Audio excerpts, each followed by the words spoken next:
Friends ఇప్పుడే అందిన వార్త ఎల్పిజి గ్యాస్ సంబంధించి గుడ్ న్యూస్ అనమాట. కేంద్ర ప్రభుత్వం అంటూ లేటెస్ట్ అప్డేట్ అయితే రావడం జరిగిందండి. సో ఆ వివరాలు ఏంటనేది కూడా వీడియోలో తెలుస్తుంది. వీడియోని చివరి వరకు చూడండి, అర్థమవుతుంది. మొదటిసారి ఛానల్ వస్తే తప్పకుండా సబ్స్క్రైబ్ చేసుకోండి. చూస్తున్నారు లైక్ చేయడం మర్చిపోతున్నారు, వెంటనే లైక్ చేయండి. వీళ్ళకి అయితే వెళ్ళిపోదామండి. సో భారతదేశం గుడ్ న్యూస్ అనమాట. భారత్కి ఎందుకంటే దేశవ్యాప్తంగా ఇంధన సంక్షోభం ముంచుకొస్తున్న వేళ ఉపశమనం కలిగించే వార్త చెప్తున్నారు. ముఖ్యంగా వంట గ్యాస్ లేక ఇప్పుడు హాస్టల్ హోటళ్ళు సైతం క్లోజ్ చేసే పరిస్థితి ఇక ఏర్పడింది. దేశంలో ప్రజల్లో కూడా ఆందోళన నెలకొంది. గ్యాసులను దొరకగా 2 రోజులు కూలీలకు పోయేవారు సైతం గంటల తరబడి క్యూలో నిలబడాల్సిన పరిస్థితి అయితే ఏర్పడుతుందని చెప్తున్నారు. ఇటువంటి సమయంలో ఇరాన్తో భారత్ ఒప్పందాన్ని కురుచుకుంది. హర్మోజ్ జలసంధి మీదుగా 2 ఎల్పిజి ట్యాంకర్లు భారత్కు బయలుదేరాయన్నమాట. ప్రస్తుతం వంట గ్యాస్ కొరతగా సతమతమవుతున్న భారత్కి ఇది పెద్ద ఊరట అని చెప్పుకోవచ్చు.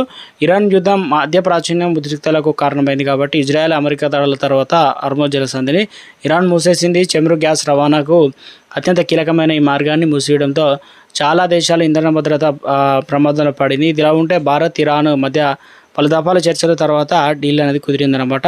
దీనికి ముందు భారత్లోని ఇరాన్ రాయబారి మహమ్మద్ ఫతాలీ మాట్లాడుతూ ప్రపంచంలో అత్యంత కీలకమైన సముద్ర మార్గాల్లో ఒకటైన హర్మోజ్ జలసంధి ద్వారా భారతదేశానికి సురక్షితమైన ప్రయాణాన్ని మంజూరు చేయవచ్చని సంబంధించి సంకేతాలు ఇచ్చారు. మీడియాతో మాట్లాడుతూ ఇక భారతదేశం ఇరాన్కు మిత్రదేశం అని ఆయన అన్నారు. ఇక హర్మోజ్ ద్వారా భారత నౌకల రవాణాకు సంబంధించి సానుకూల తీర్మానం అతి త్వరలో రావచ్చని చెప్పేసి ఆయన చెప్పారు.